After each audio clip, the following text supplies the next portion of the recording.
Puji nama Tuhan, Shalom Bapak Ibu Saudara yang kasih dalam Tuhan. Pada pagi hari ini, pagi yang indah, yang cukup dingin, kita mau datang beribadah bersama, merasakan hadirat Tuhan. Kita menyiapkan hati kita, pikiran kita, tubuh jiwa roh kita, supaya kita fokus kepada Tuhan. Terima kasih untuk pagi hari ini Bapak, pagi yang sangat indah, pagi yang penuh dengan sukacita pengharapan daripada Tuhan. Saat ini kami mau meninggikan Engkau, memuliakan Engkau di dalam rumahmu. Terima kasih Bapak.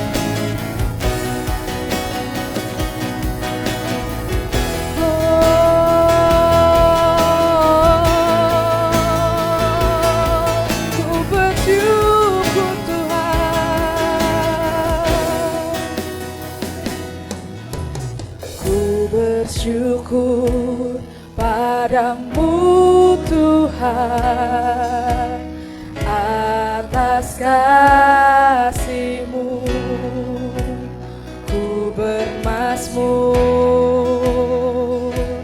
bagi nama-Mu yang kudus,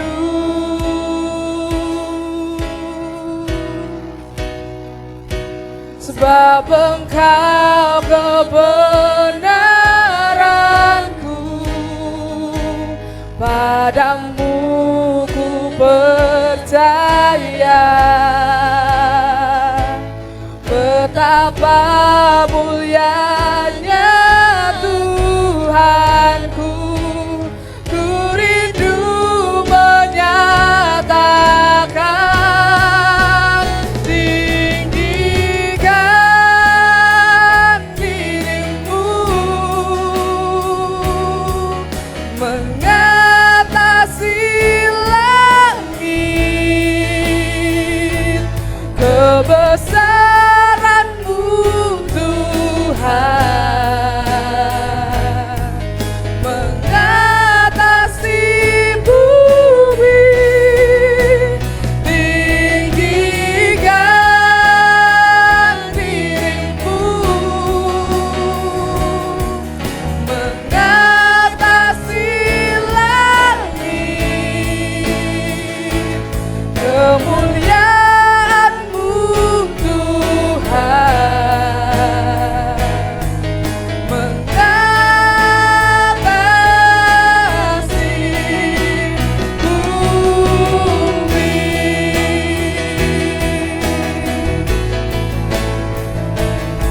Kami datang Tuhan, ku bersyukur padamu Tuhan atas kasih-Mu, ku bermazmur bagi nama-Mu yang kudus,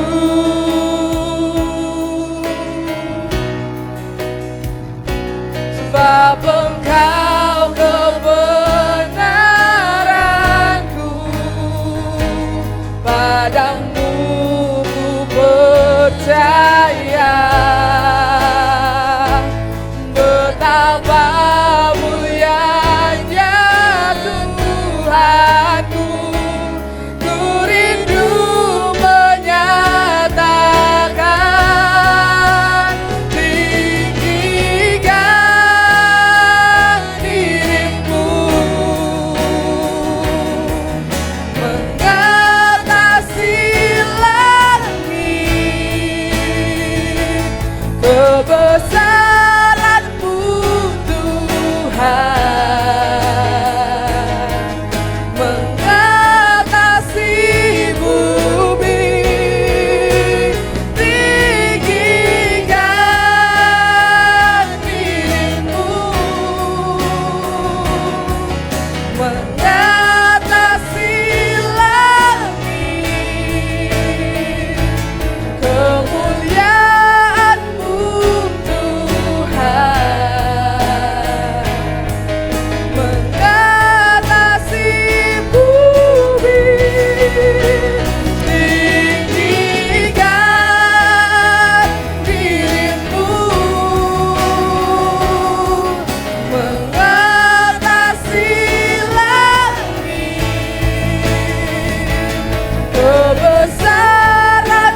Segala bangsa akan datang menyembah Yesus Tuhan. Kemuliaan Tuhan telah turun. Saja dicurahkan berkat-Nya, dilimpahkan penuhan yang besar.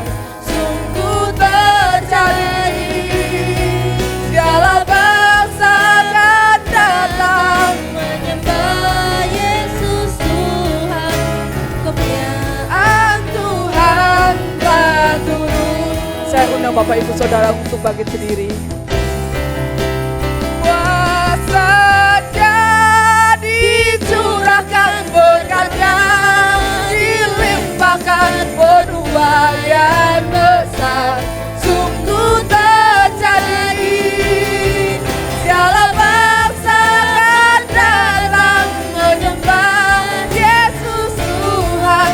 Kemuliaan Tuhan telah turun. Kemuliaan Tuhan telah turun. Kemuliaan Tuhan telah turun. Jadi sorak-sorai yang mulia hati Tuhan kita. Kami bersyukur Tuhan untuk pagi hari ini. Terima kasih untuk pagi yang indah. Untuk setiap kami penyertaan Tuhan selalu baru setiap pagi. Dan sebentar Tuhan kami akan memuji muliakan nama Tuhan. Biarlah pujian kami menyukakan hati Tuhan dan berkenan di hadapan Tuhan. Terima kasih Bapak, terima kasih di dalam nama Tuhan Yesus Kristus. Kami berdoa, haleluya, amin. Shalom Bapak Ibu Saudara. Ada sukacita pagi hari ini? Kita mau senggol kanan kiri kita dulu.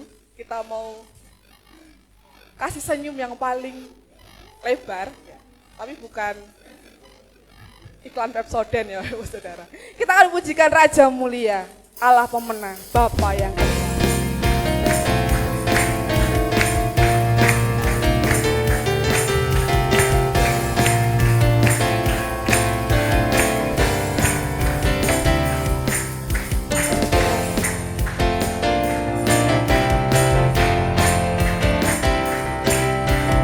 Raja mulia, Allah pemenang, Bapa yang kekal, berkuasa selamanya. Segala ciptaan sujud menyembah bagi yang mulia, berkuasa selamanya. Kaulah Tuhan, Kaulah Raja, surga bumi menyembah, sorak-sorai kemenangan bagi Raja mulia. Kemuliaan bagi Allah yang berkuasa selamanya.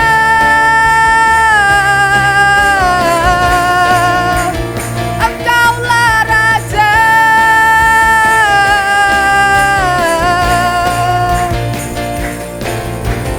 Raja mulia, Allah pemenang, Bapa yang kekal, berkuasa selamanya. Segala ciptaan sujud menyembah bagi yang mulia, berkuasa selamanya. Kaulah Tuhan, Kaulah Raja, surga bumi menyembah, sorak-sorai kemenangan bagi Raja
sorak-sorai buat Tuhan kita, karena Raja kita mulia, Tuhan kita ajaib, dan tak terbatas kebesaran Tuhan. Amin.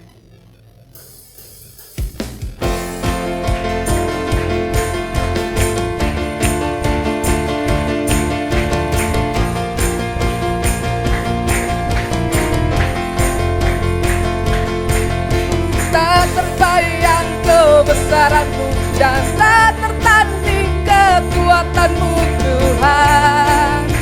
Kau megang bagiku genap jiwa dan pengharapan telah ku serahkan untuk rencana-Mu, Tuhan. Kau megang hanya Kau yang layak ditinggikan.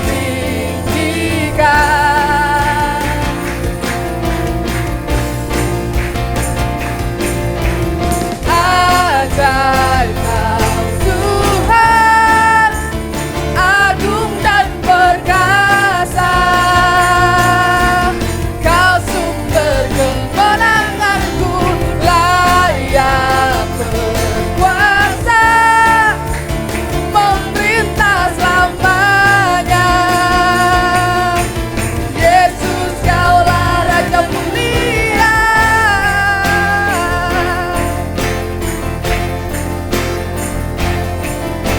Genap jiwa dan pengharapan telah ku serahkan untuk rencana-Mu, Tuhan.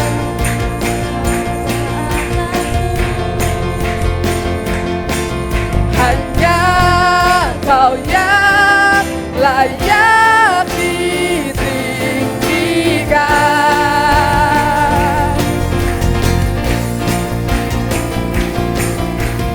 Ajaib Kau Tuhan, agung dan perkasa. Kau sumber kemenanganku, layak berkuasa, memerintah selamanya.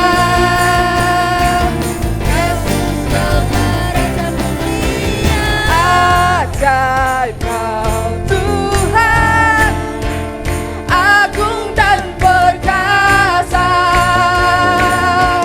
Kau sumber kemenanganku, layak berkuasa, memerintah selamanya. Yesus, Kaulah Raja mulia. Ajaib Kau Tuhan, agung dan perkasa. Kau sumber kemenanganku, layak berkuasa, memerintah selamanya.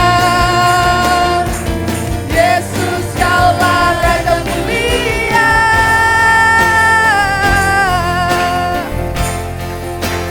Raja mulia.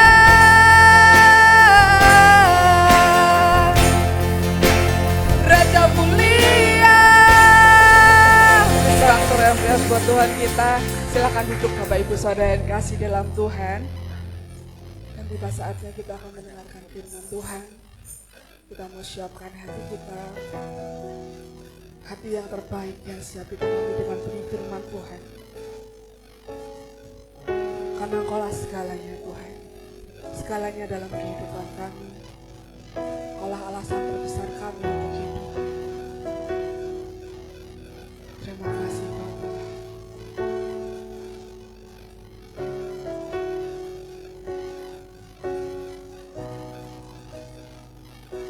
Engkau Bapa yang mengasihiku, kuasa-Mu memulihkanku,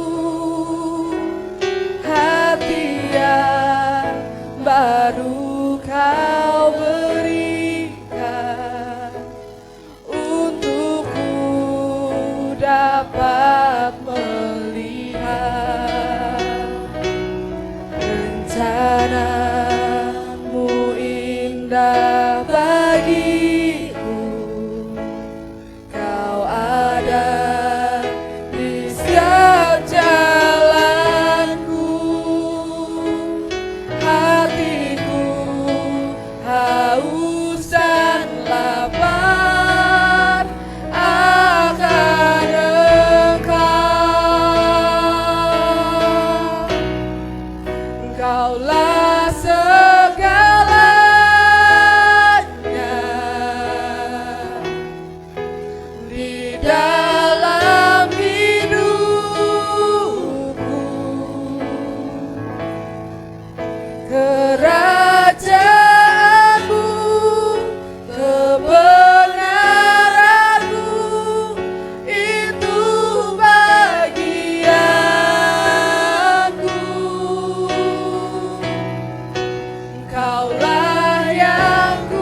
yang mengasihimu,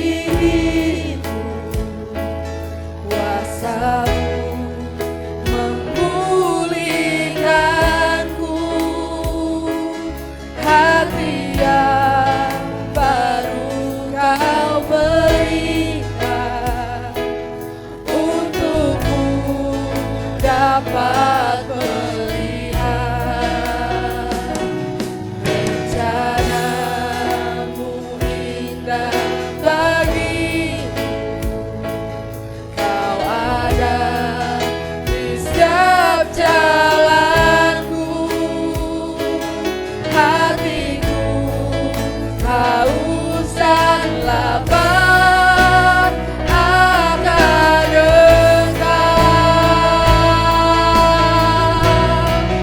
Kaulah segalanya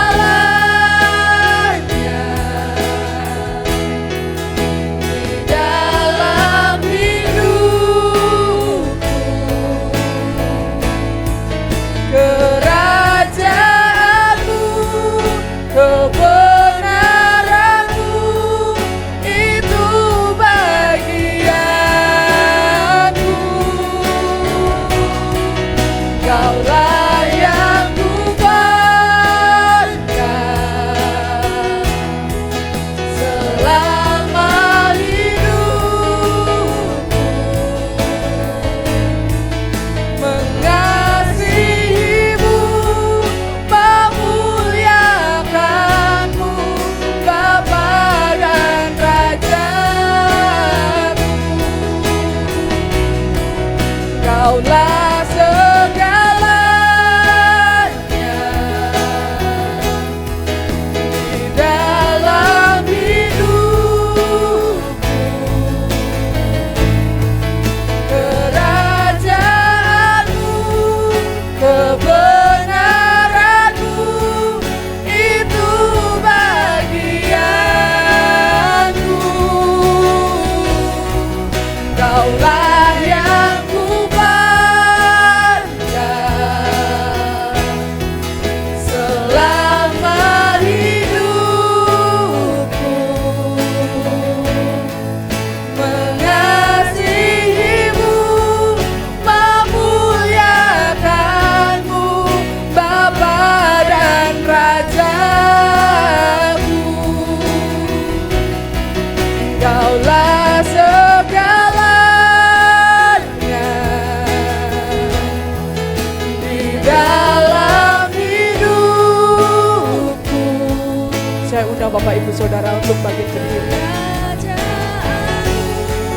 Kebenaran-Mu itu bagianku. Kaulah yang kubanggakan selama hidupku.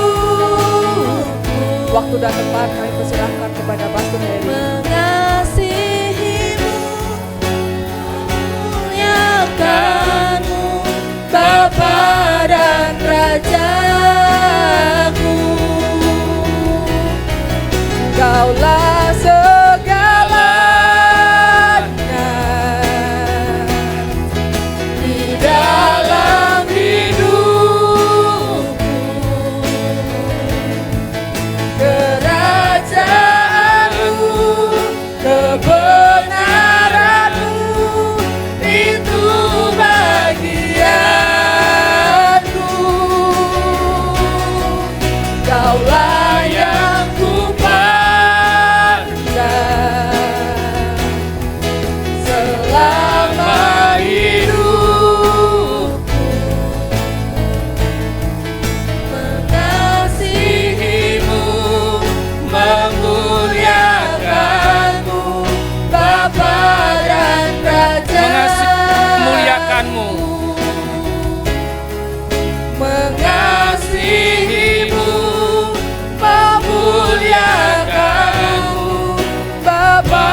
Kami bersyukur Tuhan, kami diizinkan mengenal Engkau sebagai Tuhan, sebagai Juru Selamat kami.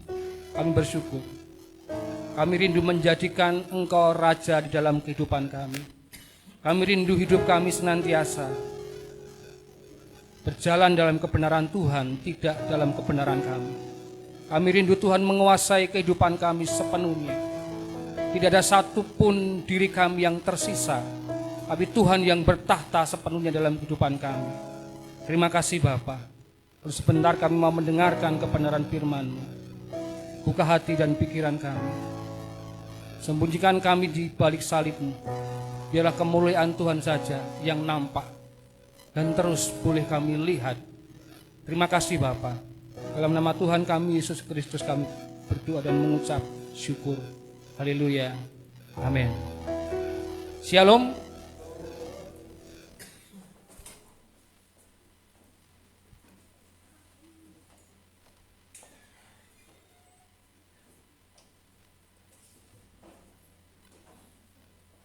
Selamat pagi ya. Saya tidak tahu kok berbisik kenapa ya. Apa karena asap putih cempo gitu apa. Tidak tahu ya. Apa karena biasa tersenggol gigi gitu ya. Tapi pujian terakhir tadi kan bilang gini bahwa dari kacamata saya bahwa kita menjadikan Tuhan itu adalah Raja gitu ya. Dan menjadikan Dia yang bertahta dalam hati kita. Tapi pertanyaannya apakah setiap hari kita menjadikan Tuhan itu Raja dalam hidup kita?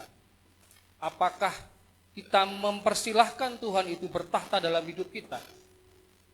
Sehingga keakuan kita, keegoisan kita itu tidak nampak sama sekali.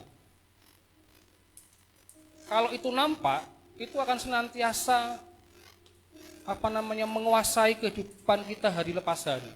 Kita akan senantiasa hanya berpedoman pada apa yang ada dalam diri kita, tidak apa yang ada dalam diri Tuhan.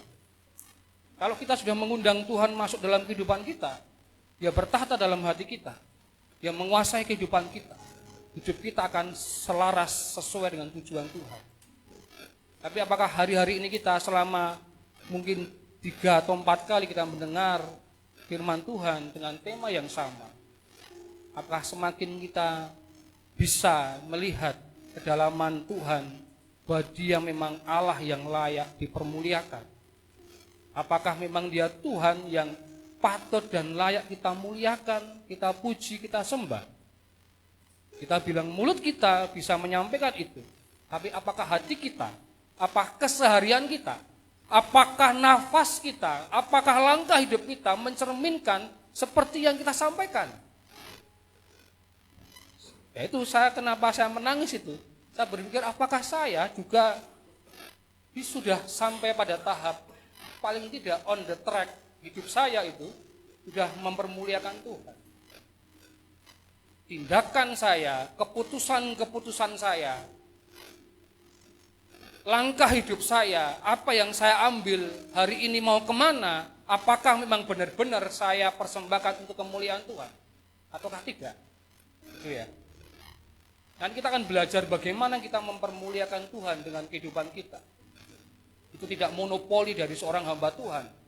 Bahwa yang dikatakan mempermuliakan Tuhan itu adalah ketika orang berdiri di depan menyampaikan firman atau bermain musik melayani Tuhan. Tidak. Ternyata tidak bicara tentang hal itu sebenarnya. Karena seringkali orang-orang yang berdiri di depan ini, dia menyampaikan firman Tuhan, tapi hidupnya tidak mempermuliakan Tuhan, itu banyak gitu ya.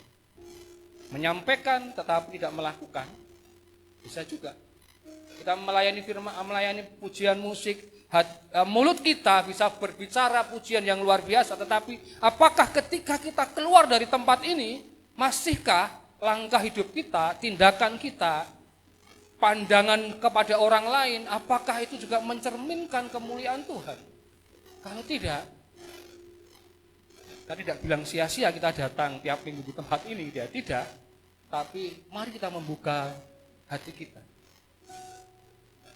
Saya sudah 3 kali renungan tentang ini di Oikos gitu ya.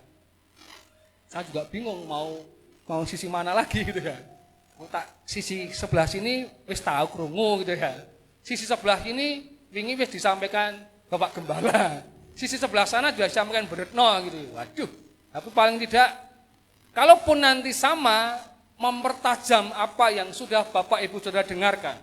Kalau memang sudah belum melakukan, ini mengingatkan pada kita semua, mari kita lakukan firman Tuhan. Firman Tuhan tidak hanya kita dengarkan, tidak hanya kita, kalau bahasa teman saya orang Banyuagung itu internalisasi, gitu ya, diinternalisasi. Tapi saya bilang, mung tekan internalisasi, tidak dimaknai dan tidak dilakukan. Itu sama saja dengan apa? Harus ada aktualisasi di bahasa baru ya, dieling-eling. Internalisasi, aktualisasi, bensasi DKI berkat. Ini yang lucu dulu karena saya tadi menangis, saya tidak tahu kenapa. Ini bukan ketok drama, enggak, saya tidak tahu di sana kok. Apa ya? Saya tidak sakit mata tapi Pak, uripku apa wes gitu loh. Sama menyampaikan ini kan berat masalahnya, bagi saya berat. Ini teman-teman yang mendengarkan tidak berat gitu. Saya menyampaikan masalahnya. Kita akan lihat tema kita ya, masih tetap for His glory, untuk kemuliaan Tuhan. Kita akan buka di slide. Ya, saya akan baca dulu yang biasa kita baca. Bapak Ibu sudah hafal semua? Nah, sering kita baca gitu ya. Kalau saya terus terang belum hafal gitu ya. Saya baca ya, buat Bapak Ibu Saudara. 1 Timotius 1 ayat 15 sampai ke 17 begini bunyi firman Tuhan. Bentar sih, terjemahnya beda nanti enggak. Perkataan ini benar dan patut diterima sepenuhnya. Kristus Yesus datang ke dunia untuk menyelamatkan orang berdosa, dan di antara mereka akulah yang paling berdosa. Tetapi justru karena itu aku dikasihani, agar dalam diriku sebagai orang yang paling berdosa, Yesus Kristus menunjukkan seluruh kesabarannya. Dengan demikian aku menjadi contoh bagi mereka yang kemudian percaya kepadanya dan mendapat hidup yang kekal. Hormat dan kemuliaan sampai selama-lamanya bagi Raja segala zaman, Allah yang kekal, yang tak nampak, yang esa. Amin. Jadi ini kita baca ayat yang sampai hari ini kita terus belajar. Jadi bersyukurlah Bapak Ibu kalau bisa datang tiap minggu mendengarkan firman dengan tema yang sama. Karena akan dari berbagai sisi kita akan dengarkan. Jangan bosan, pasti ada sesuatu yang baru. Walaupun mungkin ada hal-hal yang diulang, ada hal yang baru. Itu bahasa kerennya apa? Rema. Rema atau rima ya? Kalau rima itu, Immanuel itu rima gitu ya. Rima radio, Immanuel itu rima. Kita akan lihat konteksnya. Ditujukan kepada Timotius untuk memperingatkan kepada Timotius tentang pengajaran. Ada ajaran-ajaran yang menambahkan bahwa keselamatan itu tidak sekedar, tidak hanya ketika kita menerima Kristus sebagai Tuhan dan Juru Selamat. Tetapi ada tambahan-tambahannya. Kita harus ini tadi. Ajaran campuran paham Yahudi dan non-Yahudi bahwa alam semesta, dunia sudah berdosa, sudah jahat, memerlukan keselamatan. Dan keselamatan didapat kalau orang punya pengetahuan dan mentaati peraturan-peraturan itu. Padahal kita meyakini bahwa dikatakan ayat 15 tadi apa? Kristus Yesus datang ke dunia untuk menyelamatkan. Keselamatan itu mudah, karena syaratnya itu mudah. Menerima Yesus sebagai Tuhan dan Juru Selamat sudah selesai. Sing angel itu bagaimana proses menuju kita mau menerima Yesus sebagai Tuhan dan Juru Selamat. Kenapa? Karena itu tidak dengan kekuatan kita, itu dengan kekuatan Roh Kudus. Karena fungsi dan peran Roh Kudus itu adalah membawa seseorang kepada jalan kebenaran. Jadi kalau dikatakan iya menjadi orang percaya itu mudah, karena hanya mulut mengaku, hati percaya. Tapi sampai ke titik itu tidak gampang. Kita harus menundukkan diri kita, Roh Kudus bekerja, memampukan mulut kita, hati kita bilang, Yesus adalah Tuhan dan Juru Selamat. Tidak gampang Bapak Ibu Saudara. Di gereja kami yang lama, itu umur 40 tahun, dia baru mengerti, menerima Yesus Kristus sebagai Tuhan dan Juru Selamat. 40 tahun. bergerejanya, berarti kan umurnya wis 50-an pundul. Tapi dia baru mengerti bahwa keselamatan itu melalui seperti itu. Tidak dengan karena dia dari kecil, dia pergi ke gereja, diantar ibunya sekolah minggu, ikut remaja, ikut pemuda, ikut umum. Dia tidak tahu bagaimana cara terima Kristus. Padahal itu adalah pokoknya. Selanjutnya, ini tidak saya sampaikan ya, karena kita fokus kepada yang pertama, tentang keselamatan itu tidak hanya kita percaya, tapi juga melakukan perbuatan-perbuatan. Bapak Ibu Saudara sudah ngelotok itu. Yakin ya hanya dengan cara itu ya, tidak dengan perbuatan baik. Ini tak pastikan dulu. Kalau tidak pasti, nanti suruh ngulang ikut pemuritan Pak Gembala gitu ya. Karena saya tanya, ada jurusan penasaran kasih karena apa? Pendang-pendung itu baleni meneh harusnya sekolah minggu gitu ya. Kalau sekarang harusnya tidak. Yakin ya bahwa hanya dengan mulut mengaku hati percaya pada Kristus sebagai Tuhan dan Juru Selamat. Bapak Ibu, saudara dan saudara selamat. Yakin? Yakin loh. Wajahnya yakin. Ya. Yakin? Nah, oke dosa terus dulu. Selamat? Selamat. Tenan? Nah. Saya juga gitar loh Pak. Ora urusan karo gitar gitu ya. Yakin dulu ya. Nah ini tanda-tanda kedewasaan Pak ini Pak. Jadi berhasil Pak Gembala membawa Bapak Ibu kepada Tuhan. Saya akan memperingatkan Bapak Gembala kalau membawa jemaat kepada Bapak Gembala. Salah lu ya. Jemaat dibawa untuk senantiasa bergantung kepada seorang hamba Tuhan. Itu salah. Bawa bergantung pada Tuhan. Nempleknya itu pada Tuhan. Itu memang kalau ada kesulitan memang harus Bapak Gembala ya. Berat itu ya. Berat. Selanjutnya kita akan lihat ya di ayat 15, perkataan ini benar dan patut diterima sepenuhnya. Kristus Yesus datang ke dunia untuk menyelamatkan orang berdosa, dan di antara mereka akulah yang paling berdosa. Kedatangan Kristus ke dunia adalah hal yang istimewa. Istimewa enggak? Kenapa dia harus datang? Apa Bapak Ibu harus datang Tuhan Yesus? Kok Allah itu tidak mengirimkan hanya malaikatnya saja untuk datang ke dunia? Wis kowe wae kat malaikat teko ning donya kae lho wis remuk kabeh kae, dosa kabeh teko niku. Tapi kedatangan Kristus ke dunia adalah hal yang sangat istimewa dan penting. Kenapa penting? Karena kita sudah kritis dalam dosa-dosa kita. Dengan berbagai cara kita berusaha untuk menghapus dosa-dosa kita, dan pada akhirnya tidak akan pernah mampu kita. Penting, urgent, kudu gendang teko. Dia datang ke dunia. Momentum itu terjadi bukan karena kita adalah orang baik. Kalau seringkali seorang pejabat datang ke daerah kita, ke tempat kita, mungkin bisa karena keadaan jalan kita jelek, dia didatangi, sidak dan sebagainya. Atau kalau kita berprestasi, kita dipanggil oleh seorang presiden ke istana negara, atau beliau datang ke rumah kita. Tapi tidak. Kedatangan Tuhan Yesus ke dunia terjadi bukan karena kita baik, justru karena sebaliknya.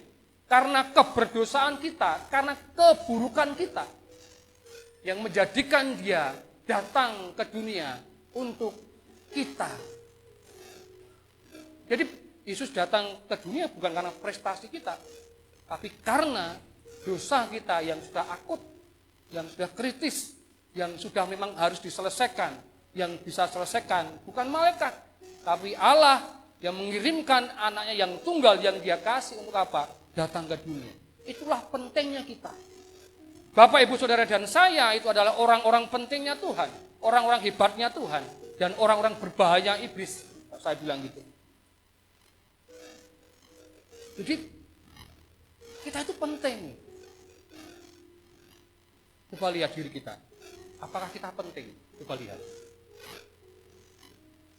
Maaf, prejengan kayak ngono penting. Prejengan kayak saya ini penting bagi Tuhan. Sampai-sampai dia kasihkan anaknya yang tunggal yang dia kasih untuk turun ke dunia.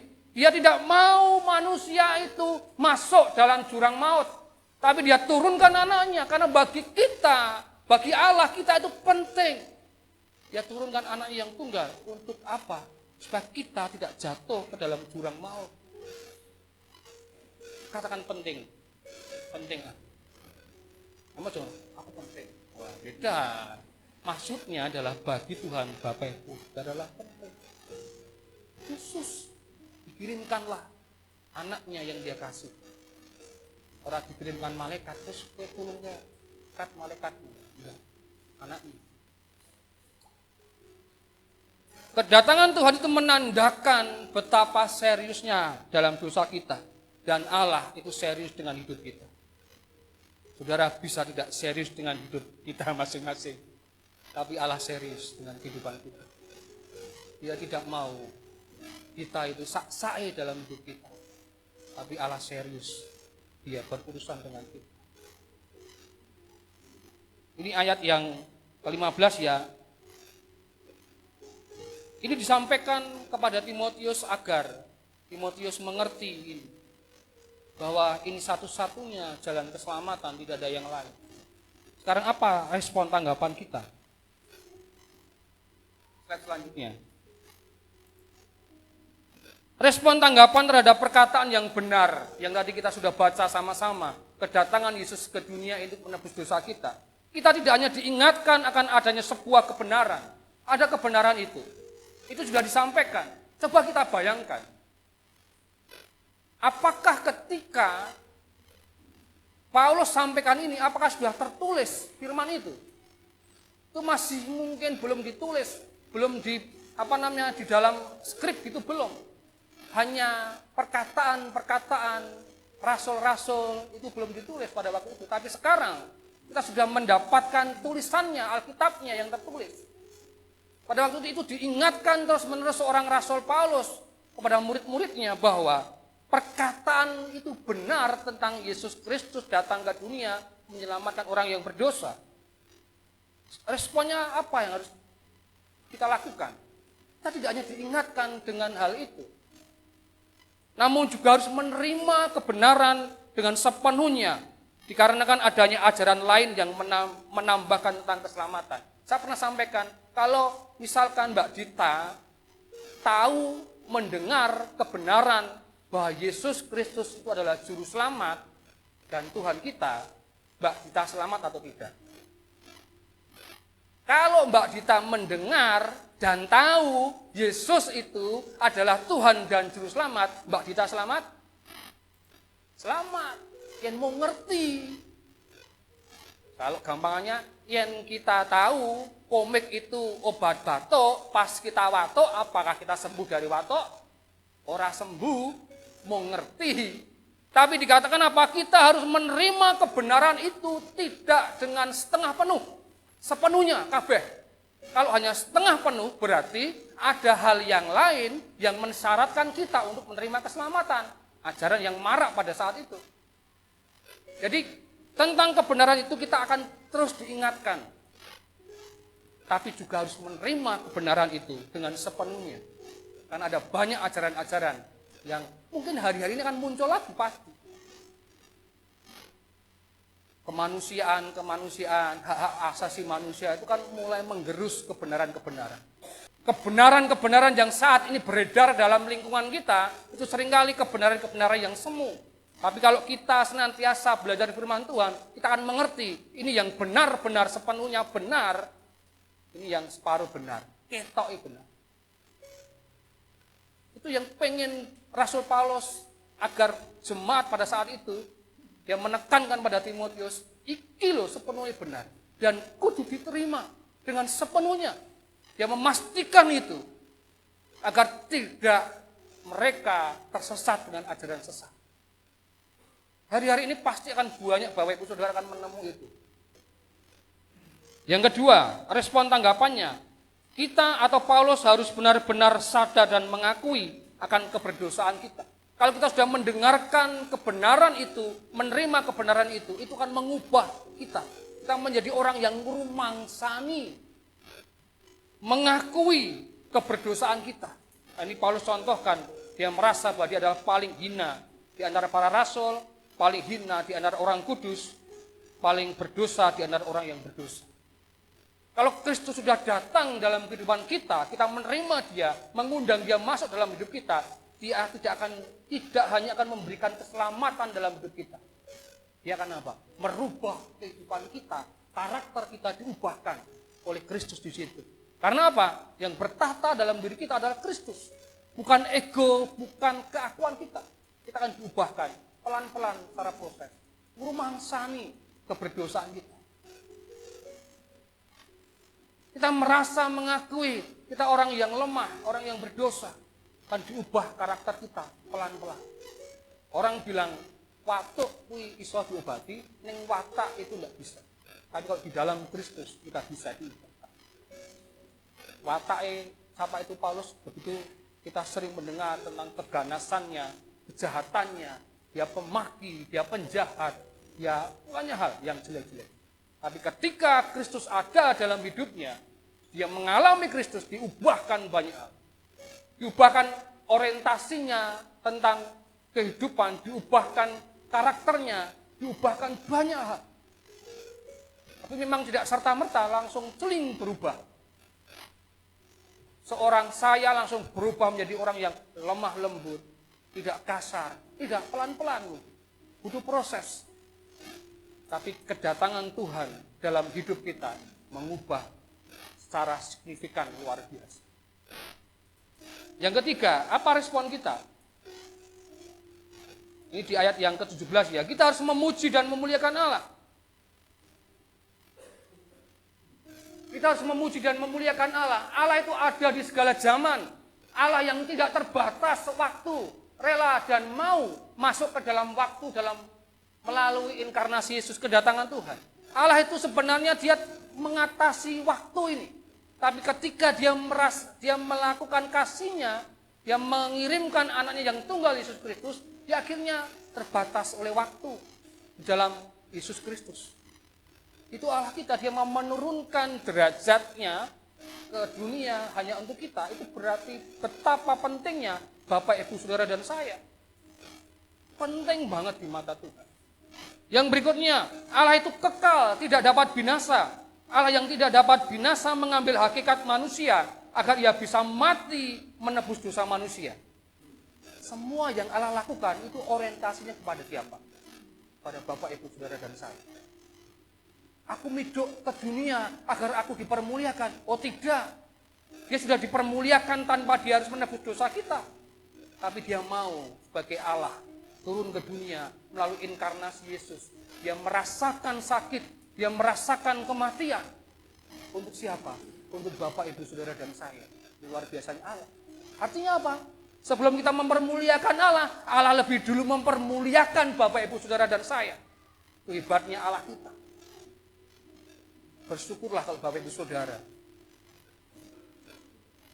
Mulut mengaku, hati percaya pada Kristus. Bersyukurlah. Kehidupan kita diambil dari alam maut menuju alam kehidupan yang baru. Kemarin di Oikos di Nipang, saya bertanya kepada ibu-ibu. Dan tadi salah satu ibu ngobrol sebentar, tidak bisa tidur karena pertanyaan. Kenapa, Bu? Dan saya bilang, kalau tidak bisa jawab, tidak apa-apa, Bu. Itu tidak menjadikan kita berdosa, saya bilang. Saya tanya, Bapak, Ibu, Saudara, karena saya kan sudah kehabisan cara itu sebagai dalang. Karena sudah disampaikan oleh dalang-dalang sebelumnya. Bisa tanya gini, kapan Bapak, Ibu, Saudara pertama kali terima Kristus sebagai Tuhan dan Juru Selamat? Bingung, ada langsung jawab. Kenapa saya tanyakan? Kalau pernikahan saya hafal kapannya. 13 Desember 2008, betul ya? Betul. Saya ingat, karena itu adalah peristiwa momentum bagi saya yang paling keren. Saya di sini duduk sebagai raja sehari. Teman-teman saya itu menjadi punokawan. Pelatih saya bilang, kowe rasa mikir iki engko elek apa apik, kowe dadi raja. Linggo ora sah ngurusi liya-liyane. Murid-murid istri di pelayanan mahasiswa nari. Ada yang main gamelan. Tetangga bilang, iki sing nikah seniman apa? Ora, kancane sing seniman. Karena biasanya saya yang menjadi gareng. Saya duduk manis sebagai raja sehari. Dan teman saya bilang, ini menengok wae. Ora usah ngurusi. Kebiasaan elekmu kuwi. Pengen memastikan semuanya oke. Itu salah sebenarnya. Oke, duduk manis saja. Saya ingat peristiwa itu. Ada punukawan, ada penari, ada pemain gamelan. Bahkan ketika gamelan mulai mau dihidupkan, sing menghidupkan itu kesetrum. Tapi udah diuripke. Nah, enggak tahu kenapa kesetrum. Akhirnya pulang bawa gendar itu bawa mulai. Minta maaf ke kami. Maaf ya, Mas, Mbak, mau reso muni. Saya bilang, is okay. Wah gitu ya. Dia pulang. Tetap tak sangon. Tak kayak kaos, tak sangon. Saya ingat tradisi MCC. Wah, padahal dia gitu ya. MCC nggak acara mesti nggak kaos. Tak kayak kaos judulnya pernikahan kami. Sih kami berani Gusti Yesus. Itu ada judul pernikahan saya loh. Wah keren. Kaosnya nyablon dewe. Karena mau pesen di Mas Daniel belum buka. Saya ingat itu peristiwa. Karena bagi saya itu peristiwa yang luar biasa. Pernikahan saya, selama pencarian saya selama 1 tahun, akhirnya menemukan pasangan hidup. Wah, saya tidak lama loh Bapak Ibu Saudara, cuma setahun. Setahun langsung kon menikah maksudnya, karena sudah usia. Sekarang pertanyaan, kalau ketika terima Kristus itu menjadikan hidup kita dari jurang maut dipindah dalam dalam kehidupan yang kekal. Itu hebat enggak peristiwa? Pelan-pelan ya, kalau saya menikah tadi, saya meninggal, terus lali kabeh. Kalau istri saya meninggal duluan, terus lali kabeh. Terus saya itu lupa. Tapi kalau peristiwa pertama kali saya terima Kristus, itu yang mengubah hidup saya, yang nanti dalam kematian yang kekal dipindah Tuhan dalam kehidupan yang kekal. Ini keren enggak peristiwa ini? Yang keren di eleng-ra. Ini saya tidak memarahi yang tidak eleng ya Bu Jenny ya. Bukan. Hanya saya mau bilang seperti itu tadi. Wong pernikahanku saya masih ingat banget detail acaranya. Bahkan ada teman pendeta Karangpandan itu jagong. Karena dia langsung, Mas, aku reso sampai rampung, maksel gitu. Saya ingat banget disesal kayak di sabuk saya itu. Karena saya bersyukur gini. Mungkin mlebu nggon kota, ku digawa mertua. Ya, kalau disosol kayak set gitu, tak gawa dhewe, tak nggo bekal hidup saya, rumah tangga. Saya ingat banget detailnya. Kalau peristiwa di mana Mbak Dita, Mas Dito, Mas Bayu terima Kristus, kudune dieleng-eleng. Bukan pertama kali ngeleng-eleng. Aku nembung kae tak eleng-eleng Pak Heri. Kenapa? Karena itu peristiwa yang luar biasa. Dan itu aku ditolak. Luar biasa menyakitkan gitu ya. Artinya apa? Ini peristiwa yang mengubah jalan hidup kita Bapak Ibu Saudara. Membawa dari kita tadi keberdosaan kita yang ujungnya adalah kematian kekal, dipindah menjadi kehidupan yang kekal. Kita ingat itu. Tapi ingat, yen ora eleng, itu tidak membuat kita berdosa. Tidak. Ya, api gitu maksudnya. Kalau tidak ingat, aku Bu Yeni tadi bilang rasa turu Pak. Pertanyaan Pak Heri. Aduh, saya malah merasa bersalah gitu ya. Saya bilang, tenang Bu, itu tidak membuat kita berdosa. Tapi dieling lebih baik. Kalau pengen eling, tekok Gusti. Orang dijawab, tekok terus. Tekok terus. Pada akhirnya kita akan menjadi semakin dekat dengan Tuhan.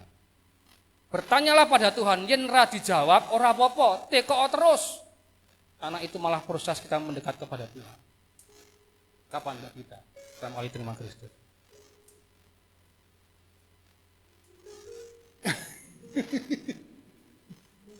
Angel loh ya, ini angel loh Saudara.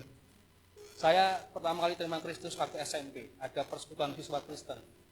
Saya dari SMP 4, gabungan dengan SMP 3, SMP 5, yang melain saya ingat rambutnya keriting, kacamata, guru SMP 5 namanya Bu Retnani.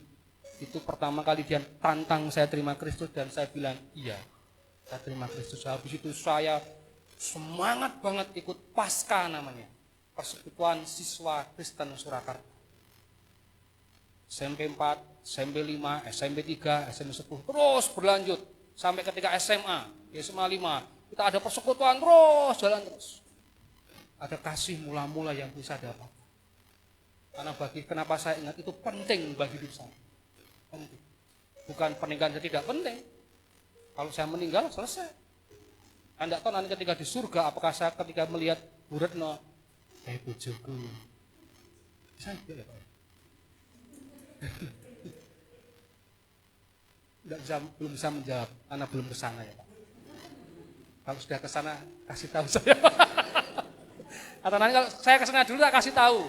Kayak bapakku namanya Kamijo, Kamtomi Harjo kayak ibuku namanya Mulyati, kayak Pak Diku namanya Pak Manto, kayak Pak Diku.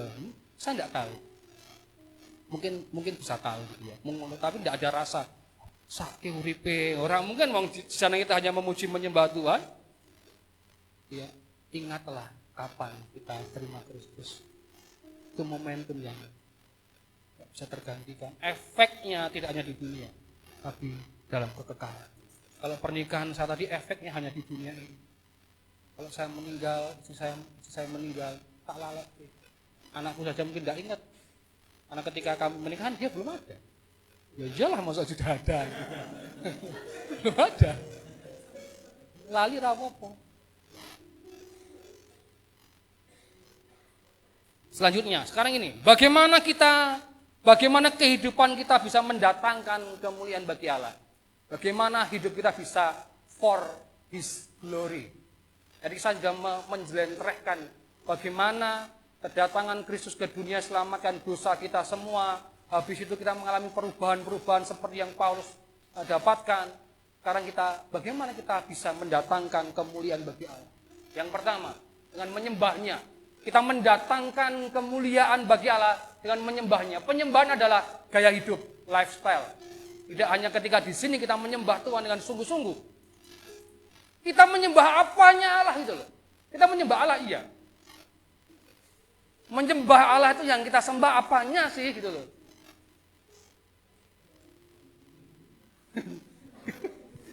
Atributnya, sifat-sifat Allah, karakternya Allah yang kita sembah. Allah yang hebat, Allah yang perkasa, gunung batu, keselamatan kita. Ya yang mengatasi segala waktu, itu kita sembah di situ. Disembahlah dia, atribut-atribut Allah, sifat-sifat Allah, besaran Allah, karya Allah, kejutan-kejutannya Allah gitu. Menyembahnya. Penyembahan adalah gaya hidup yang menikmati, mengasihi Allah, dan memberikan diri kita dipakai untuk tujuan-tujuan Allah. Maaf kalau tidak salah, saya pernah baca buku ini. Bahwa kata penyembahan pertama kali itu muncul adalah di saat Abraham membawa anaknya. Siapa nama anaknya? Itu muncul pertama kali, penyembahan. Tidak, maaf ya, tentang musik ternyata. Zaman dulu tentang musik. Itu saya tidak tahu zaman. Penyembahan itu adalah gaya hidup lifestyle yang menikmati, mengasihi Allah dan memberikan diri kita dipakai untuk tujuan-tujuannya Allah. Kalau kita sudah seturut tujuannya Allah, kita sudah menyembah Tuhan. Apa tujuan hidup kita yang diberikan Allah? Beratnya ini pertanyaannya. Apa tujuan hidupmu? Mas Adris. Apa tujuan uripmu Mas Adris? Rohani banget nih. Sing ra rohani sapa iki? Sesuai temanya, memuliakan Tuhan. Benar itu ya? Sudah? Luar biasa. Iya berat ini. Wah, sih pertanyaan gue ngono ya. Memang ngono kuwi pertanyaan nih. Kita kadang-kadang nggak pernah tahu tujuan hidup kita. Kita hanya mencoba dan mencoba. Trial itu biasanya trial error. Jadi tujuan hidup kita harus kembali kepada Tuhan lagi. Kok Tuhan. Dengan pikir ini sesuai dengan tujuan hidup saya, menjadi hamba Tuhan. Mungkin tidak, tapi tujuannya Tuhan. Kita bersyukur ada dalam bilangan orang-orang percaya, pengikut Kristus yang sejati. Jadi tujuannya Allah bagi hidup kita, ingat jangan bilang tujuan saya, tapi tujuannya Allah bagi hidup kita. Jadi tiap kita itu diberikan tujuan dari Allah masing-masing. Tidak, Allah itu menciptakan Bapak Ibu Saudara dan saya itu masterpiece G1. Ora model pabrik langsung metu 200.000 podo Mbak Dita plek gitu. Enggak, dewi-dewi Mbak Dita ising koyo ngene. Mungkin ada katanya ya, minimal ada 6 atau 5 orang itu mirip dengan kita. Mirip loh ya. Sekarang cari saja, ada yang bukan kalian gitu. Katanya, kalau nama banyak, nama Heri itu kayak banget, pasaran. Dan kalau punya anak, aja jenenge Heri. Tahu singkatannya? Hebo sendiri. Artinya apa? Bahwa kita menyembah Tuhan itu adalah cara kita memuliakan Tuhan.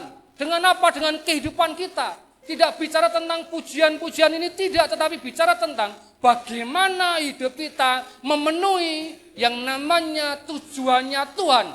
Bukan tujuan hidup kita, tapi tujuannya Tuhan. Semuanya itu berasal dari Tuhan, oleh Tuhan dan kembali kepada Tuhan. Kalau hidup kita tidak kembali kepada Tuhan, diri kita sendiri trial error. Kayak gitu. Enak enggak kalau hidup sesuai dengan tujuannya Tuhan? Enak walaupun ada banyak tantangan. Bahkan kalau kita kalau tidak sesuai dengan tujuannya Tuhan, Bapak, Ibu, Saudara dan saya sedang ada dalam tracknya dosa. Karena salah satu definisi dosa apa? Hamartia, tidak tepat sasaran. Kalau Allah pengen meluncurkan kita ke sasaran yang Dia inginkan dan kita melenceng dari itu adalah berdosa. Kalau kita pengen dikatakan bisa for His glory, memuliakan Tuhan, menyembahlah Tuhan. Dengan cara apa? Mengasihi, menikmati, dan juga memberikan diri kita untuk tujuan-tujuannya Allah. Saya tidak tahu tujuannya Mas Adris dalam hidupnya. Karena dia urusannya dengan Allah sendiri. Saya tidak tahu tujuan kehidupan dari Opa Siron. Karena Opa Siron harus berurusan dengan Tuhan sendiri, tidak dengan saya. Kalau bertanya pada saya, Pak, apa tujuan hidup saya, Pak? Ya, boh, itu kue karo Tuhan, aku bukan penciptamu. Saya juga sama-sama tidak tahu tujuan hidup saya. Tapi kalau kita kembali kepada Tuhan, dari Dia, oleh Dia, dan kepada Dia, itulah menjadi tujuan hidup kita semua. Tujuan hidup Tuhan di dalam kehidupan kita. Ayatnya di sini, saya coba cari di NLT itu translation gitu ya, New Living Translation gitu ya. Apa Pak? Betul ya Pak? Susah gitu. Mungkin karena Saryawan jadi malah bisa ngomong ini New Living Translation. Wah gitu ya. Gunakanlah seluruh anggota tubuhmu sebagai alat untuk melakukan kebenaran bagi kemuliaan Allah. Menggunakan seluruh kehidupan kita, anggota tubuh kita, untuk apa? Melakukan kebenaran yang daripada Allah. Dan itu akan memuliakan Tuhan. Luar biasa. Kalau kita memuliakan Tuhan, dituntut untuk memuliakan Tuhan, sudah ada potensi dalam diri kita. Tuhan sudah sediakan toolnya, alatnya. Tubuh kita, pikiran kita, hasrat kita, kerinduan kita, selalu untuk Tuhan yang menjadi fokus. Ini tidak harus semua jadi anggota, menjadi hamba Tuhan pendeta loh. Tidak, nanti ada banyak yang kita bisa bahas. Berarti jadi pendeta loh, hamba Tuhan loh, kudu melayani loh, kudu gereja loh. Tidak. Karena rohani sekuler, rohani dan sekuler itu yang misalkan dalam manusia. Kayak rohani dan sekuler. Metu saka ruangan ini sekuler. Lebu ning kene rohani. Enggak. Stres hidup kita mau. Rohani itu ya seluruhnya ini rohani sebenarnya. Kalau itu untuk Tuhan. Yang kedua, bagaimana kehidupan kita untuk mendatangkan kemuliaan bagi Allah? Mengasihi orang-orang percaya. Roma 15 ayat 7 dikatakan, karena itu terimalah satu akan yang lain sama seperti Kristus juga menerima kamu demi kemuliaan Allah. Mari kita saling mengasihi sesama orang-orang percaya. Kita saling memperhatikan satu sama lain. Itu juga mendatangkan kemuliaan Allah. Mendatangkan kepujian bagi Allah. Kalau kita bisa menerima sesama kita, pasti kita bisa melakukan apa yang menjadi perintah Allah, mengasihi sesama kita, bahkan mengasihi orang-orang percaya di sekitar kita. Apakah sudah kita mengasihi orang-orang percaya di sekitar kita? Mari kita lihat diri kita. Kalau sudah kita lakukan, berarti Bapak, Ibu, Saudara, dan saya sudah for His glory, memuliakan Allah dalam hidup kita. Bisa enggak mengasihi sesama? Allah itu tidak pernah menuntut kita melakukan perintahnya yang kita tidak bisa lakukan. Paham ya? Jadi Allah itu Allah yang penak, gitu menurut saya. Dia menyuruh kita melakukan sesuatu, pasti dia sudah mengukur kita mampu mengerjakannya. Hanya mau atau tidak, itu berbeda. Bisa enggak mengasihi sesama kita? Mengasihi orang percaya? Bisa? Mas Yunat bisa? Mengasihi orang yang nganyel ke? Bisa? Ya bisa, puji Tuhan. Mengasihi Mas Ipin bisa? Ya. Nah, dia punya teman namanya Mas. Saya tanya, namanya siapa Mas? Saprudin namanya. Mengasihi orang yang berbeda bahkan. Tapi dia bisa mengasihi. Artinya apa? Semua punya potensi bisa mengasihi sesama, mengasihi orang percaya, tapi seringkali kita tidak mau karena dia nganyel ke. Padahal Tuhan sudah mencontohkan kepada kita. Dia mengasihi orang-orang yang menyiksa dia. Dia mengasihi orang-orang yang menjadikan dia tergantung di atas kayu salib. Teladannya luar biasa. Bisa nggih mengasihi sesama kita, mengasihi tidak sesama kita, mengasihi orang yang nganyel ke kita. Paling tidak jawab dulu iya dulu ya. Itu teorinya gitu ya. Dan ora kan ya selesai. Kalau iya kan berarti ada potensi untuk aktualisasi kan. Ya dulu sih ya, wae apa ya dulu. Mungkin ndang rampung kalau enggak iya, itu balinnya dari awal. Itu ya, Mas Dito. Mengasihi Mas Bayu. Kalian mengasihi enggak? Ini mengasihi bukan mengasihi lho, beda. Itu nanti masalah itu. Masalah. Mari kita melakukan itu demi kemuliaan Allah. Yang ketiga, bagaimana kehidupan kita dikatakan memuliakan Tuhan? Menjadi serupa dengan Kristus. Bisa balik lagi Pak. Menjadi serupa dengan Kristus. Ini angel ini, berat ini. Ketika kita lahir baru harus terus berproses dewasa secara rohani. Kedewasaan rohani adalah menjadi serupa dengan Kristus dalam cara kita berpikir, bercita rasa dan bertindak. Sulit tidak serupa dengan Kristus? Saya berkali-kali menjadi serupa dengan Kristus. Ketika bermain teater. Tapi tidak serupa benar.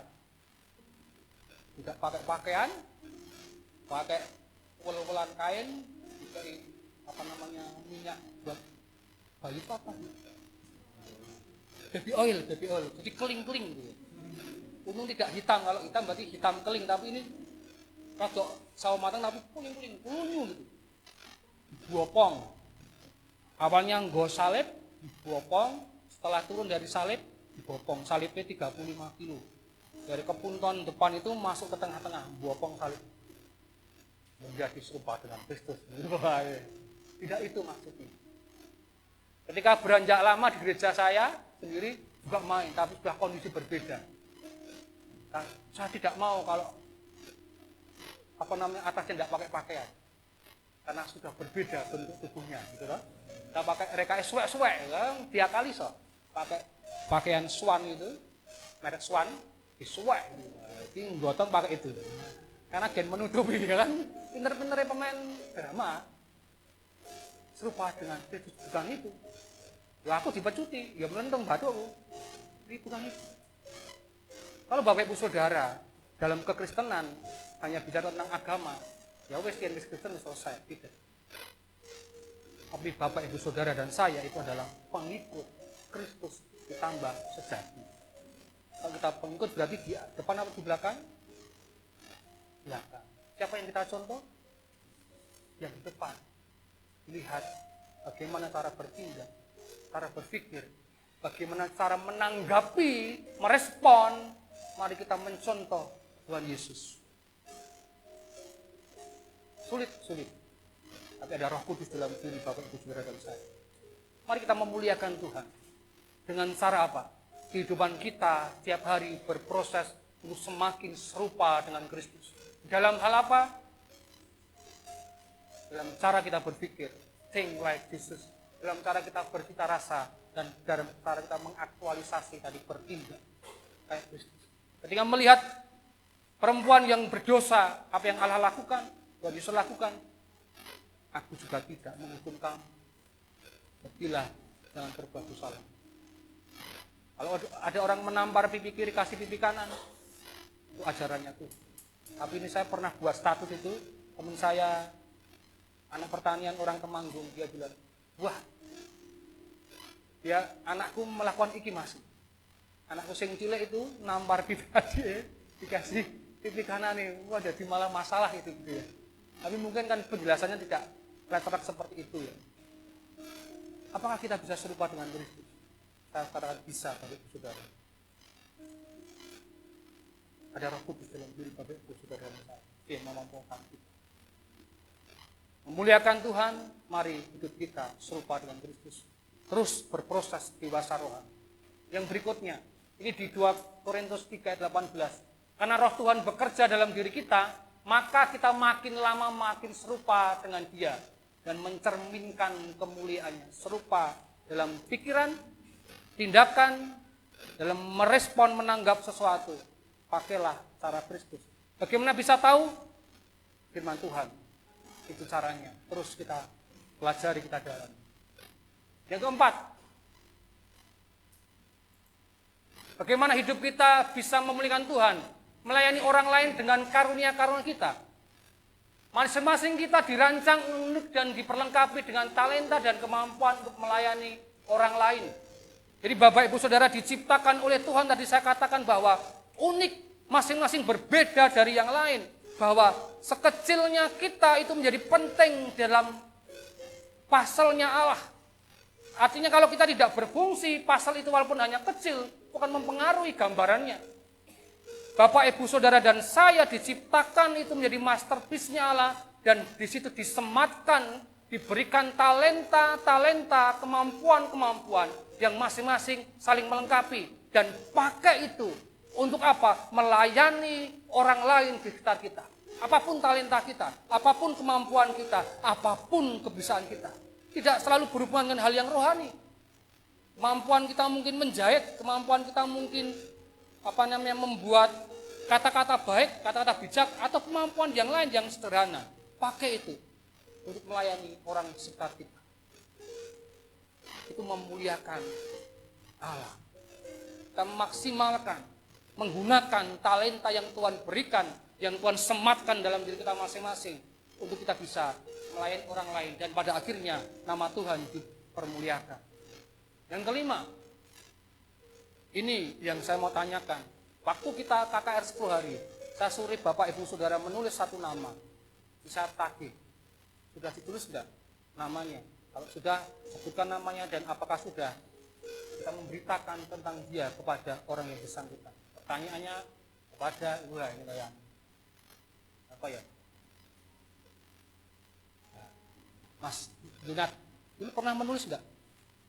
Oh belum, berarti tidak berlaku buat dia. Mbak Dita, pada waktu KKR 10 hari di Lawang Jonjing, tapi yang bagian senam itu, yang ruangan senam itu kita senam ya? Ya gitu, ada kaca-kaca gitu. Nulis enggak? Siapa? Orang tua. Sudah dilakukan? Oh sudah. Ya. Mas Bayu, nulis serat. Wah, aku rata teko Pak. Oh, lewat, enggak apa-apa. Mas Dito. Enggak datang itu pas. Mas Adris. Enggak tahu. Karena tidak bisa menghukum orang yang tidak tahu. Kalau aturan belum ditegakkan, Mahfud MD bilang, kalau aturan belum ada, enggak bisa dikatakan melanggar. Mas Stefanus, nulis enggak dulu? Satu. Ada. Boleh sebut nama? Tidak boleh. Tapi sudah dikerjakan. Hasilnya? Tidak bebas. tidak begitu bagus itu tidak masalah. Karena Tuhan bilang beritakan. Bagus atau tidak itu adalah kedaulatan Tuhan. Yang penting beritakan. Ini yang terakhir kita akan selesaikan firman Tuhan pada pagi hari. Kalau kita pengen hidup kita for His glory bagi Tuhan, memberitakan tentang Dia kepada orang lain. Bahwa Allah ingin kasih dan tujuannya itu tidak disimpan rapat-rapat sebagai rahasia kita dengan Tuhan. Tidak. Tapi Dia ingin apa? Kita menyampaikan, memberitakan kasih Tuhan yang kita alami kepada orang lain. PI-nya di sini. Kalau kita melakukan hal ini, kita juga memuliakan Allah. Anu aja Pak, aku sing 1 sampai 4 tadi saja. Kan sudah memuliakan Allah. Ini tidak. Oh ya tidak, ini ya dilakukan. Allah ingin kasih dan tujuannya tidak disimpan namun diberitakan. Dan itu bagi kita adalah hak istimewa. Menjadi duta kerajaan apa? Allah. Oh, menjadi duta kerajaan Allah. Kita menjadi duta-dutanya Allah. Mempunyai kuasa penuh untuk apa? Memberitakan kabar baik bagi banyak orang. Duta besar itu dikatakan dia ada di Amerika, dia adalah berkuasa penuh mewakili Pak Jokowi, mewakili bangsa Indonesia untuk berurusan dengan Amerika. Kita sama. Itu hak istimewa kita menjadi duta-dutanya Allah, memberitakan kabar baik dan itu memuliakan Allah. Itu hak istimewa. Mau enggak mendapatkan hak istimewa? Jadi kewajiban mesti ragu. Ini hak belum ragu. Mangap gitu. Yang kewajiban ini wegah biasanya, tapi yang hak itu kabeh do gelem. Tapi ke apa? Tapi ingat, Allah tidak pernah menyuruh kita melakukan sesuatu yang kita tidak mampu melakukan.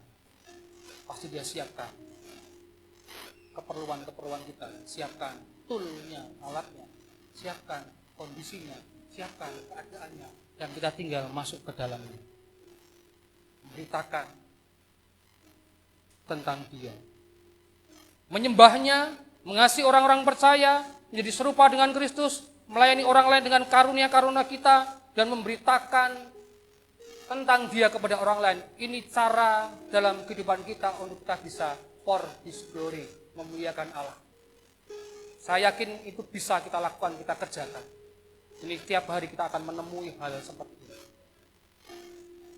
Tidak tentang main gitar, main musik, main piano, main apapun. Yang penting kudu ngono ndak latihan sih. Ini bisa memuliakan Tuhan. Orang falas, orang mungkin bisa memuliakan Tuhan. Falas biru. Ini bukan itu, tapi ini tadi, 5 tadi. Menyembah, jadi serupa, memberitakan Tuhan. Semangat melakukan. Masih ada minggu yang akan datang. Ditajamkan lagi, Bapak Ibu Saudara. Tapi yang terpenting juga adalah aktualisasi. Dengarkan, internalisasi, aktualisasi. Oke Mas Bayu? Ya. Tapi mungkin namanya tidak cocok ya, karena anteng banget. Saya punya teman Bayu Papat, itu teman SMP. Katanya Papat begitu. Karo-karuan gitu. Dia tenang gitu ya, wah luar biasa. Ada satu anak pendeta, teman satu kelas di SMP 4. Yen bengi malam minggu minuman dari langit, tapi jam 6 itu sudah siap-siap mantap melodi. Wah keren. JKI juga.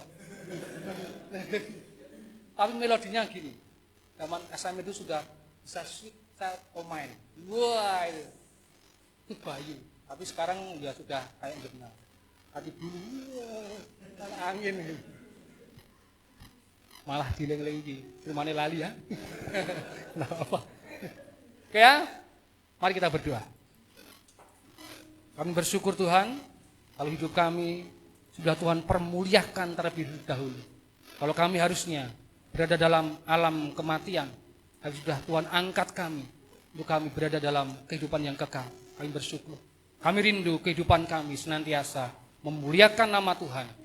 Ketika kami menyembah Tuhan dalam kehidupan kami menjadi serupa dengan Kristus. Dan ketika kami memberitakan tentang Engkau kepada banyak orang, mampukan kami melakukannya untuk kemuliaan Tuhan. Terima kasih Bapa. Dalam nama Tuhan Yesus Kristus kami berdoa. dan mengucap syukur. Haleluya. Amin. Waktu kami serahkan kepada Pak Gembala. Baik, terima kasih Pak Heri. Bapak Ibu Saudara yang dikasih oleh Tuhan, pemain musik boleh maju ke depan. Nanti. Banyak orang kebingungan bagaimana caranya bersaksi. Banyak orang tidak tahu bagaimana harus bercerita mengenai Yesus. Karena seringkali gereja memberikan contoh yang kurang tepat kalau tidak bisa dikatakan salah. Kesaksian-kesaksian yang selalu diperdengarkan adalah terima kasih Tuhan karena kemurahan Tuhan kami sudah menempati rumah yang baru. Kemudian kalau yang lainnya, puji Tuhan hari ini saya dapat promosi. Atau yang lain lagi bilang, puji Tuhan karena kemurahan Tuhan saya mendapatkan mobil yang baru yang saya inginkan. Sehingga orang-orang Kristen yang belum menerima hal-hal seperti itu, yang mungkin hidupnya tidak mencicipi hal-hal itu, merasa tidak punya bahan untuk diceritakan, tidak punya bahan untuk disaksikan.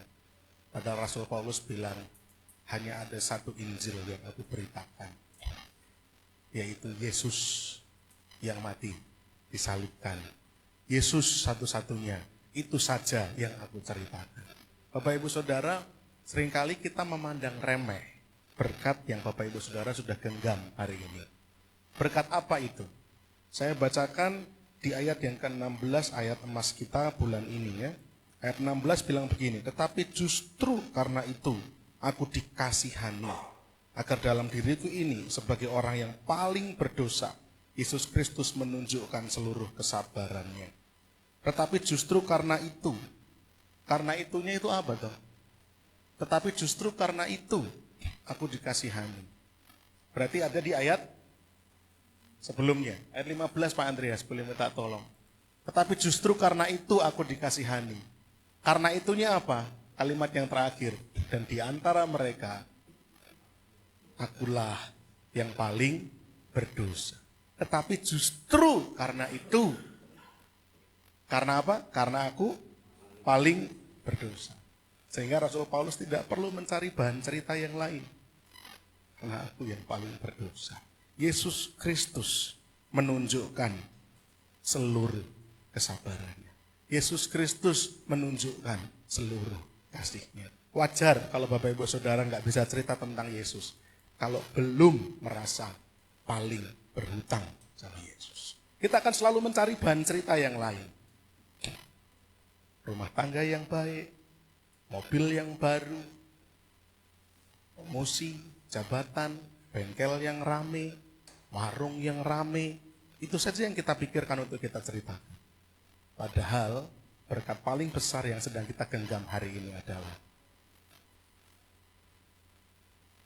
kita paling berdosa, tapi Dia menunjukkan seluruh kesabaran. Saya rindu untuk menanamkan hal ini sama Bapak Ibu Saudara semua supaya poin yang kelima tidak lalu terbuang percuma Pak Heri ya. Ceritakan tentang Dia. Apa yang bisa kita ceritakan? Saya yang diselamatkan ini. Inilah yang paling harus saya ceritakan. Saya mau undang untuk bangkit berdiri yang merasa paling berdosa.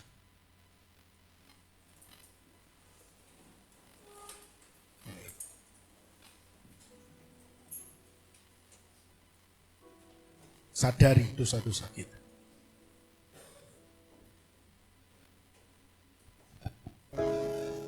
Bukankah ini berkat terbesar yang kita miliki? Bukankah ini berkat terbesar yang kita punyai?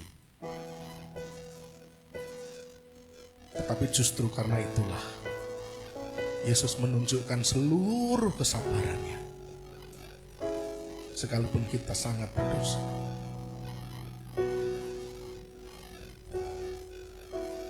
Kasih Yesus.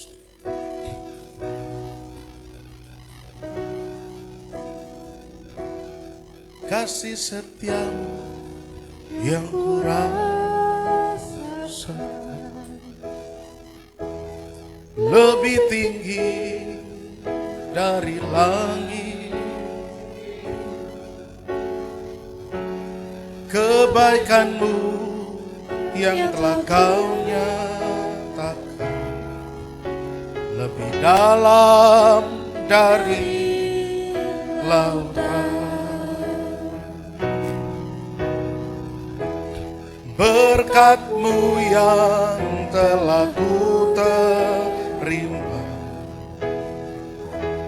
sempat membuatku terpesona. Apa yang tak pernah ku pikirkan, itu yang Kau sediakan bagiku. Mari katakan bersama-sama. Siapakah aku ini? Jadi biji mata-Mu. Dengan apakah ku balas Tuhan selain puji dan sembah Kau? Siapakah aku ini, Tuhan?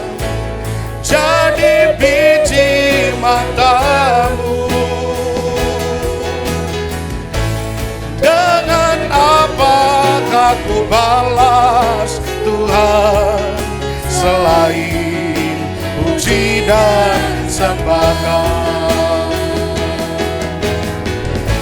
Siapakah aku ini? Jadi biji mata-Mu. Dengan apakah ku balas Tuhan selain puji dan sembah Kau? Siapakah aku ini, Tuhan? Siapakah? Mari akui segala dosa-dosa kita di hadapan Tuhan. Mari sadarilah bahwa kita adalah orang yang paling berhutang di hadapan Tuhan. Oleh karena segala dosa-dosa kita, oleh karena segala pelanggaran dan kesalahan kita, Dia harus tersalib di atas kayu salib. Betapa kita berhutang kepadanya.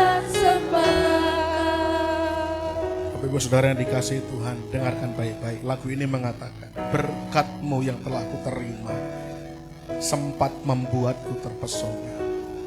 Berkat-berkat yang Engkau terima Bapak Ibu, biarkan itu hanya sempat saja membuat terpesona. Jangan selamanya membuat terpesona.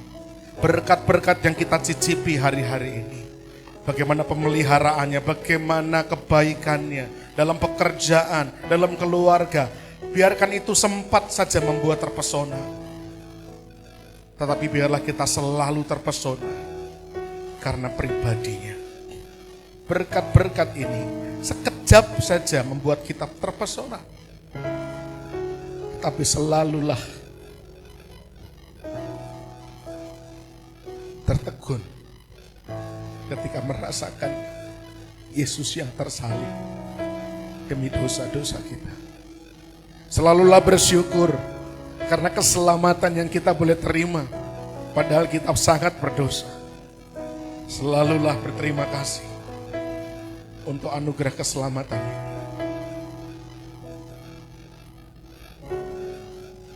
Mari setiap kita mengangkat tangan di hadapan Tuhan.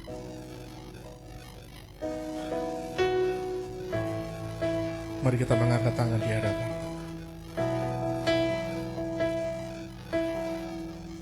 Makasih Bapa untuk keselamatan yang Kau berikan bagi kami. Biarlah ini yang terus kami ingat, bahwa kami yang paling berdosa justru diselamatkan. Dengan demikian Yesus menunjukkan seluruh kesabarannya. Dan biarlah cerita ini yang boleh akan terus kami bagikan kepada orang-orang di luar sana. Betapa Yesus yang mengasihi kami, betapa Yesus yang menyayangi kami. Sekalipun kami berkali-kali jatuh dalam dosa, Sekalipun kami selalu terpeleset dalam pelanggaran dan kekeliruan, dengan segala kesabaran dan kasih-Mu, Engkau tidak pernah menyerah kepada kami, Tuhan. Dengan segala kemurahan-Mu dan segala rahmat-Mu, Tuhan selalu mengangkat kami kembali. Tuhan selalu menuntun kami kembali. Tuhan selalu memeluk kami kembali. Terima kasih Tuhan. Berita ini akan kami bagikan. Berita ini akan kami ceritakan. Bahwa Yesus Kristuslah satu-satunya yang akan terus ada dalam kehidupan kami. Keselamatannya, kasihnya, itulah yang terutama. Terima kasih. Terima kasih Bapak. Siapakah aku ini, Tuhan? Jadi biji matamu, dengan apa aku balas Tuhan selain puji dan sembahkan. Bapak Ibu Saudara, sebelum saya tutup dalam doa khusus pagi ini, saya mau berdoa. Di antara Bapak Ibu Saudara jemaat yang sampai hari ini selalu merasa dikejar oleh rasa bersalah. Ada satu dosa pelanggaran yang kau sembunyikan di masa lalu dan selalu membuat kita merasa tertekan. Pagi hari ini izinkan saya berdoa bagi Bapak Ibu Saudara. Mari semua tutup mata dengan segala kerendahan hati. Engkau yang selalu merasa diburu rasa bersalah, angkat tanganmu dan taruh tangan kiri di dada. Yang lain tutup mata.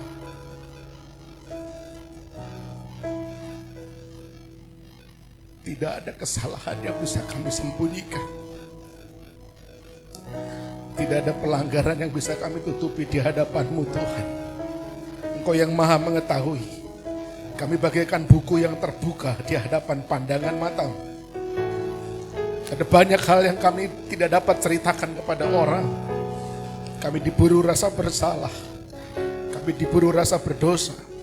Tapi pagi hari ini lewat firman-Mu ya Tuhan, kami rindu untuk memuliakan Tuhan lewat kehidupan kami. Oleh karena itu Tuhan, segala pelanggaran dosa-dosa kekeliruan kami di masa lalu, biarlah ini menjadi bahan perenungan kami yang akan terus menunjukkan betapa Allah dengan penuh seluruh kesabarannya, dengan seluruh kasih dan kemurahannya, dengan segala kasih karunia dan rahmatnya, mau menerima kami, mengangkat kami, menyelamatkan kami, sehingga kami sudah dimerdekakan, kami dibebaskan. Hari ini, pagi hari ini Bapak Ibu Saudara yang dikasihi Tuhan, engkau yang selalu merasa diburu rasa bersalah, terimalah berita anugerah dari Tuhan. Karena begitu besar kasih Allah akan dunia ini, sehingga Ia mengaruniakan anaknya yang tunggal kepada setiap kita semua, supaya barang siapa yang percaya kepadanya tidak akan binasa, melainkan beroleh hidup yang kekal. Terimalah kemurahan daripada Tuhan, terimalah belas kasihan daripada Tuhan, dimerdekakanlah hatimu dan pikiranmu. Allah mengasihi engkau. Di dalam nama Tuhan kami Yesus Kristus, kami bersyukur dan berdoa. Haleluya. Amin. Tuhan Yesus memberkati. Silakan duduk Bapak Ibu Saudara.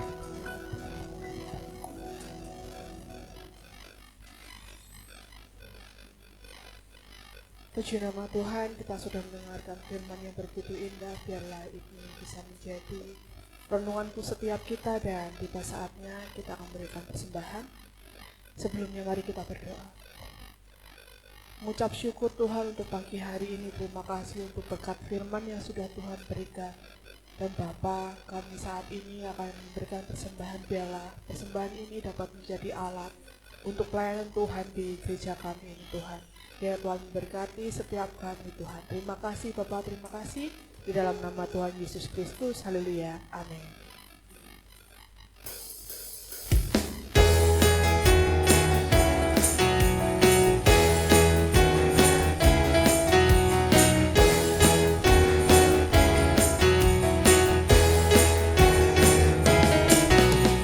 Tuhan, Kau berikan cinta-Mu, tiada pernah berkesudahan. Ku ingin nikmati selamanya.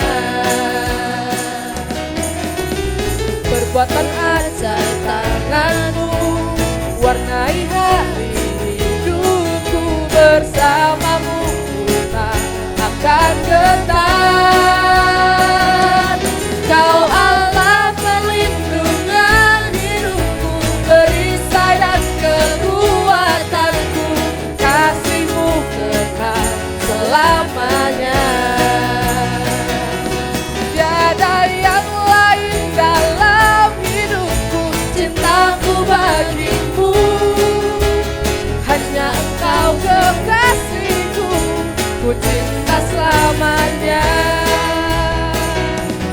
Kau Allah perlindungan hidupku, perisai dan kekuatanku, kasih-Mu kekal selamanya. Tiada yang lain dalam hidupku, cintaku bagimu, hanya Engkau kekasihku, ku cinta selamanya. Hanya Engkau kekasihku, ku cinta selamanya. Hanya Engkau kekasihku, ku cinta selamanya. Tuhan memberkati persembahan Bapak Ibu sekalian, dan saya akan mengumumkan agenda sepekan gereja kita GKI MCC. Hari Senin jam 6 sore ada latihan tamborin di Maestro. Bagi teman-teman tamborin bisa berlatihan. Lalu hari Rabu ada Oikos Nyipang setiap minggu. Lalu Selasa di Sultan. Nanti akan diumumkan di grup. Hari Rabu jangan lupa jam 10 Bapak Ibu ada program kristal ya, gereja kita dengan Radio Immanuel bisa mendengarkan dan menerima berkat dari siaran radio itu. Hari Kamis ada latihan jam 6 sore untuk ibadah raya pertama, jam 7 malam untuk ibadah raya yang kedua. Nanti setiap pelayan akan diumumkan di grup, bertempat di Maestro latihannya. Hari Jumat ada menara doa dan puasa jam 6 sore di Maestro. Bagi Bapak Ibu bisa bergabung bersama berdoa untuk pokok-pokok doa gereja kita. Lalu hari Sabtu ada Metanex jam 5:30 bertempat di Maestro. Bagi teman-teman muda remaja bisa bergabung bersama untuk beribadah bersama. Hari Minggu kita akan bertemu kembali, ibadah raya pertama di Solotex, ibadah raya kedua di Hotel Warisan jam 5 sore. Oh iya, maaf. Jadi besok minggu kita gabungan, jam 8 pagi di ruangan atas. Lalu nanti jam 3 sore ada Alpha Kids untuk sekolah minggu. Bapak ada tambah? Ya. Biasanya kalau Mbak Dita kayak gitu lapar biasanya. Seringnya gitu. Pada sore ya gitu ya. Ternyata lapar ya. Memang kalau orang lapar itu ya jadi nggak fokus. Ya, Bapak Ibu, minggu depan kita ibadahnya gabungan. Nah, biasanya kalau gabungan sore di Hotel Pop, kita sudah lama nggak ke sana ya. Dan beberapa jemaat mengusulkan kenapa ibadah gabungan nggak pagi saja di Solotex. Ya, jadi tidak perlu mengeluarkan pengeluaran. Kalau di Hotel Pop itu bayar sewa. Kalau di sini kita bayarnya pakai doa. Berdoa supaya Solotex makin maju gitu ya, banyak sponsor gitu ya. Jadi kita mencoba trial gitu untuk ibadah pagi jam 8 di ruang atas. Ada seorang jemaat bilang, "Om, jam 7 aja Om, habis itu senam." Masuk, kami akan pertimbangkan. Masalahnya begini Bapak Ibu, kan kalau senam kami tidak hanya menyiapkan senamnya tok gitu kan, harus membayar instrukturnya yang profesional. Kalau mau ya saya yang gratis, tapi kan ya Bapak Ibu tidak bisa saya senam yo kayak gitu kan, apalagi Pak Heri walah gitu kan, sudahlah. Kami khotbah ya khotbah saja, nggak usah mimpin senam. Jadi satu harus bayar instruktur, yang kedua kan nanti selesai senam pasti ada, mosok senam rakai sarapan ya kan. Jadi kan nanti akan kita pikirkan lah ya, Ini usulan yang baik juga. Mungkin kadang-kadang 3 bulan atau 4 bulan sekali pas gabungan kita senam gitu ya. Supaya mensana incorpore sano. Kamu di sana, aku di sono ya. Gitu ya. Lalu besok Senin besok ini akan ada mulai pendalaman Alkitab untuk remaja. Ya. Kita mau coba pertama ini di tempatnya Mas Yonat. Ya Mas Yonat ya? Di lantai atas. Jam berapa Mas Adi? Jam 6 sore. Ini yang untuk laki-laki dulu. Nanti yang untuk perempuan tolong Mbak Dita bisa segera dikoordinir. Ya, nanti gimana caranya lah ya. Untuk yang laki-laki dulu kita akan coba di tempat Mas Yonat ini. Ya, ini untuk mengganti yang oikos.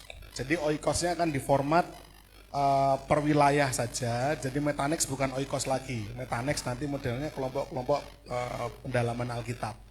Begitu, supaya anak-anak muda ini makin ngelotok sama Alkitab, makin cinta sama Alkitab gitu ya.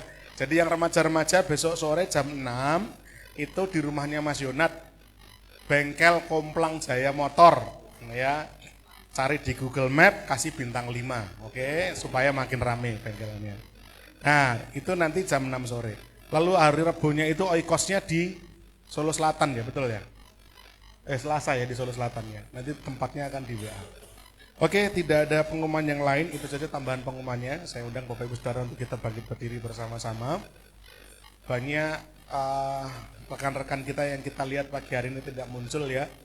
Mungkin karena sudah banyak orang punya gawe sekarang hari ini. Kita terima satu undangan ini ya. Jadi sudah mulai banyak undangan.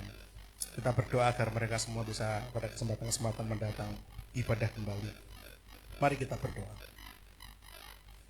Hormat pujian kemuliaan bagi Tuhan Allah Bapa kami yang bertahta, yang berdaulat di dalam kerajaan surga yang mulia, yang mempunyai kehidupan kami. Kami bersyukur untuk kesempatan baik dan indah pagi hari ini. Kami boleh ada berkumpul beribadah, memuji Tuhan, mempermuliakan nama Tuhan, mendengarkan firman, mendengarkan banyak berkat-berkat rohani yang akan membekali kami agar kami hidup semakin hari semakin serupa seperti Kristus. Kami bersyukur untuk berkat-berkat ini ya Tuhan. Ada sukacita, pengharapan, semangat yang baru yang boleh kami miliki untuk bekal kami melakukan aktivitas kami sepanjang minggu ini. Terima kasih Tuhan. Oleh karena itu pagi hari ini Bapak hamba berdoa untuk setiap jemaat semua. Biarlah berkat-berkat yang teristimewa, yang terindah daripada Tuhan ada senantiasa menyertai kami sebagaimana Tuhan yang selalu ada menyertai kami juga. Terima kasih Tuhan, biarlah setiap jemaat diberkati dalam pekerjaan tangannya menjadi berhasil dan beruntung. Hasil yang baik, hasil yang terus bertumbuh, berkembang bagi hormat kemuliaan nama Tuhan. Dan juga menjadi berkat bagi orang-orang yang kami cintai, orang-orang di sekeliling kami.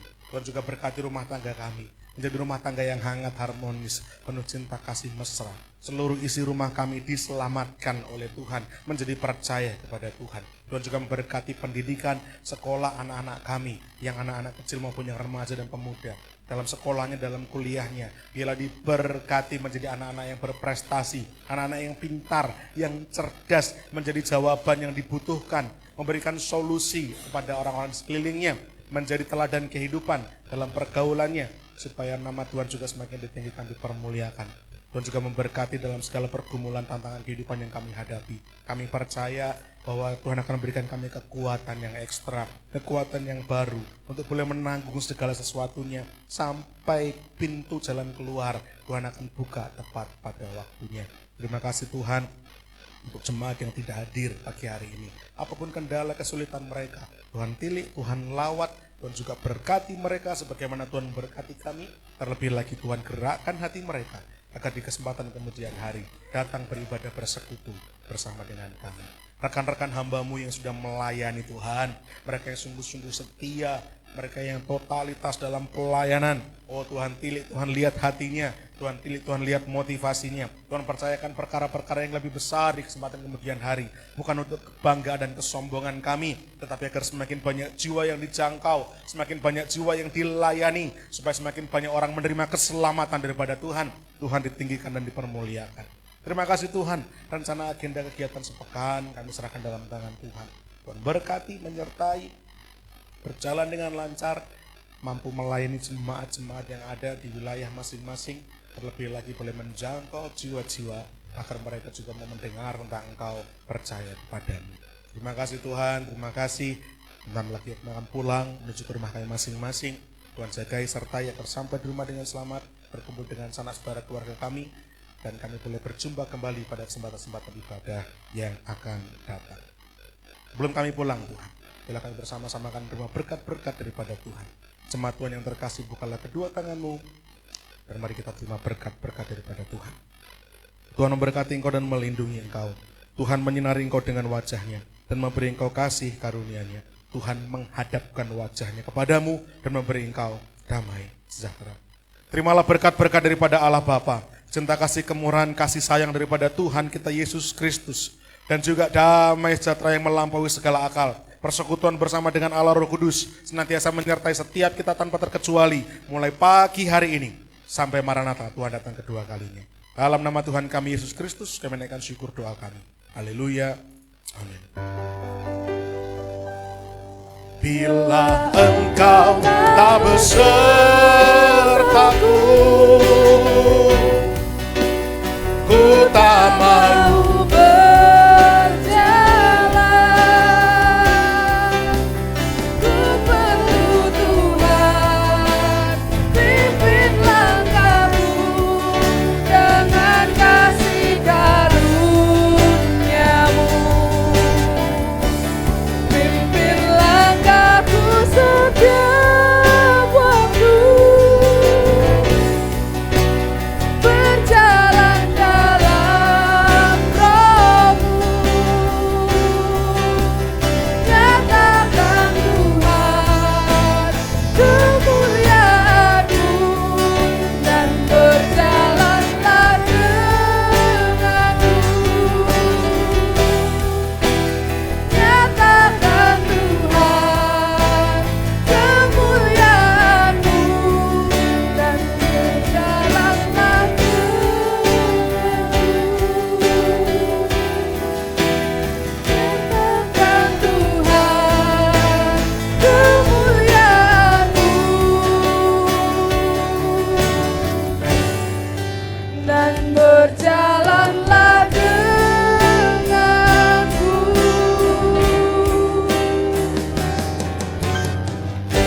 Selamat pulang, Tuhan Yesus memberkati.